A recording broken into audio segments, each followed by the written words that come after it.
Câu chuyện về bộ tam y quý giá và Đức Phật Mettaya Di Lặc vị lai. Chiều ngày thứ ba, lệnh bà Mahapajapati Gotami cùng với cung Nga thể nữ theo hầu đến đại viên Nirotharama dâng lên Đức Phật một bộ tam y quý giá. Câu chuyện về bộ tam y ấy có nhiều tình tiết rất hy hữu. Trong lần Đức Phật về thăm quê nhà cùng với giáo đoàn thanh tịnh, thấy uy đức của Ngài, lệnh bà Gotami phát khởi đức tin trong sạch, tự nghĩ: ta muốn cúng dường cái gì đó cho xứng đáng khác thường lên Đức Thế Tôn, mà nghĩ hoài không ra. Một món ăn dù sơn hào hải vị, nhưng ăn xong là hết. Ngọc ngà châu báu tràng hoa hương liệu thì các vị sa môn không thọ dụng. Sập trầm hương nệm lông thú cũng không được phép, hay là tự tay ta hay làm nên một bộ y quý trọng. Thế rồi sau khi hình bóng Đức Phật và giáo đoàn vừa rời khỏi Kapilavatthu, lệnh bà Gotami cho truyền thợ kim hoàng đến hoàng cung, lấy vàng trong kho đúc 7 chậu vàng rất lớn. Xong rồi lệnh bà chuẩn bị đất trồng. Đất này không phải là đất bình thường, có dính tạp chất và xú uế. Bao nhiêu lá thơm, rễ thơm, vỏ thơm, cành thơm, cỏ thơm, hoa thơm. Lệnh bà cho ủ thành từng đống. Mấy tháng sau, từng đống thơm ấy biến thành đất. Lấy đất ấy bỏ vào chậu vàng làm chất liệu để trồng vải. Rồi chính tự tay lệnh bà săn sóc tưới tắm hàng ngày. Nước tưới bao giờ cũng hòa với sữa tươi và hương thơm, và bón thêm phân, thì bao giờ phân ấy cũng là các chất thơm ủ đóng lại mà thành. Như cây bông vải lớn rất nhanh, tự tay bà lại thu hái những trái bông vải có màu vàng óng ánh như mạ vàng 10. Sau đó, lệnh bà chỉ đạo dọn sạch, tẩy uế cả một cung phòng đẹp đẽ, rồi cho thỉnh mời những thợ dệt tài hoa đến làm việc. Lệnh bà trả lương rất cao cho thầy thợ, nhưng với điều kiện là họ phải thọ trì bát quan trai giới, tắm giặt hàng ngày, và áo quần phải luôn luôn tươm sạch sẽ, ròng rã mấy tháng, 3 tấm vải mới hoàn thành. Lúc ấy, tại đại viên Nirotharama, Đức Phật đang thuyết pháp, có 2 hàng trưởng lão ngồi xung quanh cùng với hội chúng chư tăng và cư sĩ đến mấy ngàn người.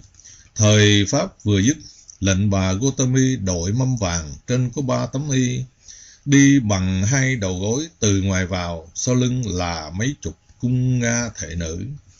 Bạch Đức Thế Tôn, đây là 3 tấm y đã tự tay tôi trồng cây bông vải, tự chăm sóc tưới bón bằng hương thơm, tự tay tôi thu hái, kéo sợi, sau đó thuê thợ dệt, thọ trì bát quan trai giới thanh tịnh, làm việc trong một căn phòng tẩm hương. Đây là cả một tấm lòng quý kính thanh tịnh của tôi đối với Đức Thế Tôn. Những mong Ngài thọ nhận để cho tôi có chút phước báo trong ngày vị lai. Đợi cho lệnh bà tác bạch 3 lần, Đức Phật nói: bộ tam y quý báu lắm, vì nó hội đủ 3 yếu tố: thanh tịnh, tự tay và hoan hỷ trước khi trồng, tự tay làm, và hoan hỷ trong khi thu hái, kéo sợi, tự tay làm, và hoan hỷ mang đến cúng dường. Vậy này Di Mẫu hãy dâng tam y ấy lên Tăng, vì dân cúng dường Tăng phước báo còn cao thượng hơn dân cúng đến Như Lai nữa. Di Mẫu hãy chú tâm lắng nghe, Như Lai sẽ giải thích điều ấy. Đức Phật ra dấu cho người thị nữ nâng mâm vàng. Đợi lệnh bà yên tĩnh ngồi xuống, Ngài mới nói: Di Mẫu biết không, Như Lai rồi sẽ nhập diệt, còn giáo pháp được truyền thừa mai hậu, phương này và phương khác đều là công đức của Tăng. Đây là lý do chính yếu, quan trọng mà Di Mẫu nên cúng dường đến Tăng. Nếu Di Mẫu cúng dường cho Như Lai, thì sự cúng dường ấy ẩn chứa tình cảm riêng tư, thiên vị, ích kỷ và hạn hẹp, được gọi chung là cá nhân thí. Kết quả của phước báo ấy sẽ rất giới hạn. Cúng dường đến Tăng thì ly thoát được tình cảm riêng tư, thiên vị, ích kỷ và hạn hẹp, được gọi là tập thể thí.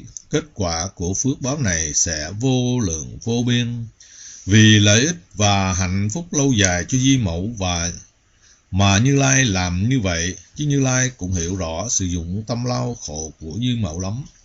Thấy lệnh bà Gotami đã thấy ra vấn đề, Đức Phật muốn giảng rộng đề tài cho toàn thể hội chúng cùng tiếp thu.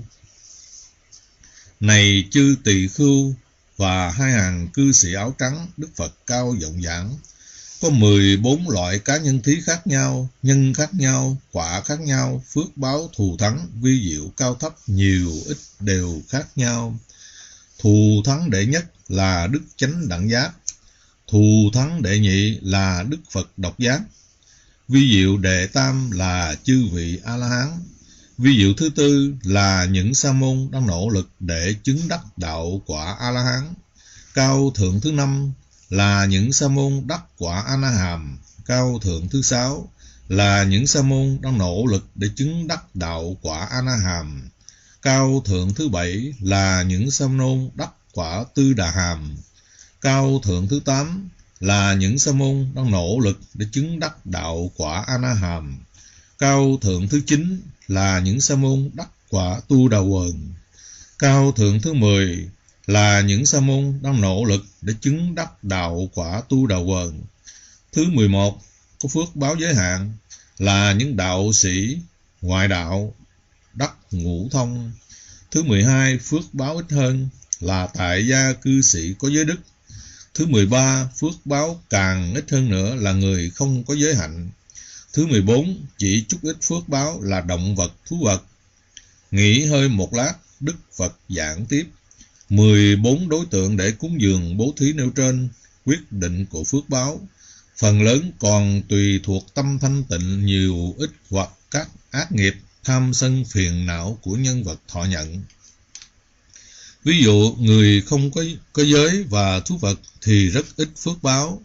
Còn nữa, người cúng dường bố thí đang ở trong trạng thái tâm và trí nào, thanh tịnh, không thanh tịnh, hỷ, không hỷ, có trí, không trí, tà kiến, không tà kiến, tự ý hay không tự ý, tùy thích, tình cảm riêng tư, tâm từ, tâm bi, tâm xả, cầu nhân quả hay không cầu nhân quả, để diệt phiền não, được phú quý, giao duyên hay mong được 5 quả báo, sống lâu, sắc đẹp, an vui, sức khỏe, trí tuệ.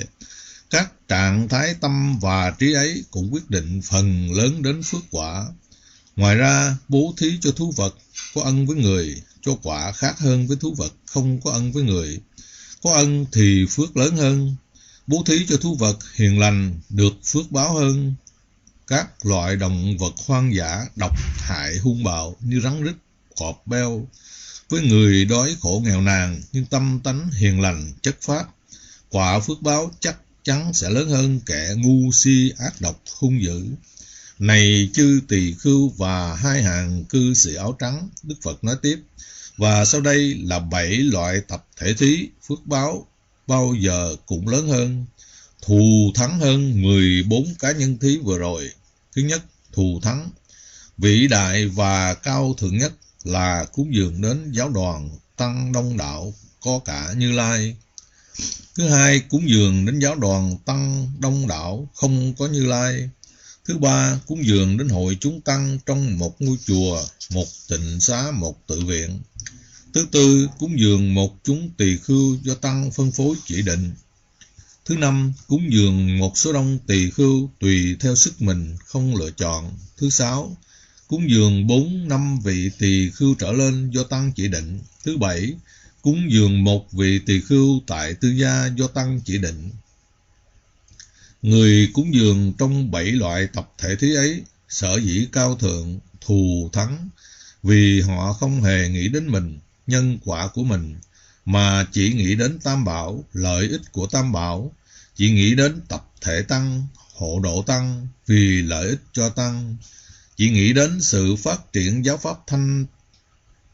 pháp thịnh mãn trong tương lai, cho đến nỗi khi họ thỉnh một vị về nhà do tăng chỉ định, vị ấy phá giới, không có giới, họ cũng không quan tâm, không phân biệt, chỉ nghĩ đến là cúng dường đến tăng thì phước báo ấy được trải dài cả tăng kỳ kiếp. Tại sao vậy? Vì cá nhân thì có kẻ tốt người xấu, có giới và không giới. Nhưng Tăng là đại biểu cho một hội chúng thánh phàm tăng quá khứ, thánh phàm tăng hiện tại, thánh phàm tăng đương lai. Hội chúng Tăng ấy bao giờ cũng thanh tịnh. Thời Pháp của Đức Phật như một trận mưa lành mát mẻ, làm cho tất cả mọi người thấy rõ sâu cạn xa gần gốc ngọn nhân quả của sự bố thí, nhất là lệnh bà Gotami. Bà đã vô cùng hoan hỷ. Đức Phật biết còn có duyên nên lặng lẽ mỉm cười sau khi thấy bà. Dân Tam Y lên Sariputta, tôn giả không thọ nhận, mỉm cười nói: lệnh bà nên dâng cho vị khác, tôi đã có đủ 3 y. Đến lượt tôn giả Mahamokkana, ngài cũng nói: tôi cũng đã có đủ 3 y rồi. Tôn giả Mahakassapa thì mỉm cười: tôi đã quen mặc y vải lụm, sẽ có vị khác cần hơn. Rồi cứ thế, bộ tam y quý giá được trôi chảy qua mấy chục vị trưởng lão, lướt qua mấy trăm vị tân tỳ khưu, rồi dừng lại nơi vị tỳ khưu vừa mới thọ giới. Lệnh bà Gotami thấy mình tủi thân, buồn muốn khóc. Biết tâm tư của lệnh bà, Đức Phật sẵn có cái bát gần bên, ngài cầm lên tay lâm râm chú nguyện, rồi thảy cái bát ra giữa hư không, cái bát biến mất. Ngài nói: ở nơi này, vị tỳ khưu nào có thần thông lực, có đại thần thông lực, hãy đi tìm kiếm giúp cái bát ấy mang về đây cho Như Lai. Thế rồi tôn giả Sariputta xin phép Đức Phật vận dụng thần thông lực bay khắp tam thiên, đại thiên thế giới trở về, thưa là không thể tìm ra. Tôn giả Mahamokkana bậc đệ nhất thần thông, sau khi tìm không ra, bay lên cõi trời Phạm Thiên đấu sức đao lợi, hỏi các vị trời cũng không thấy. Rồi lần lượt các vị khác cũng thử vận may, và dĩ nhiên là không thể. Đức Phật thấy cả hội chúng bất lực, ngài nói: này Ajita, vị tân tỳ khưu bất đắc dĩ nhận bộ y quý báu, ông có thể cầu may do phước của ông đi tìm cái bát Như Lai xem thử thế nào. Tỳ khưu Ajita rúng động tự nghĩ: thật là chuyện hy hữu diệu kỳ, phi thường thay. Tất cả các ngài đều là những bậc thánh nhân vô lậu, đều là những vị đại A-la-hán, đại thần thông lực, đi tìm không ra cái bát. Còn ta là ai? Ta là gì? Một kẻ phàm phu thiểu trí vô năng, tham sân phiền não dẫy đầy. Đức Thế Tôn lại bảo ta hãy đi tìm bát. Cái thấy biết bất khả tư nghị của Đức Thế Tôn chắc là có duyên cớ gì đây, vậy ta hãy nghe lệnh ngài. Nghĩ thế xong, tâm tư Ajita phát sanh phỉ lạc chưa từng có, đến lãnh lễ Đức Phật, rồi bước ra hiên ngó lên không trung phát lời đại nguyện: nếu tôi xuất gia theo giáo pháp của Đức Thế Tôn, mà vì lý do kiếm tìm hỷ mãn tứ sự, tham cầu hỷ đắc danh vọng, lợi dưỡng, thì xin cho cái bát đừng trở lại tay tôi.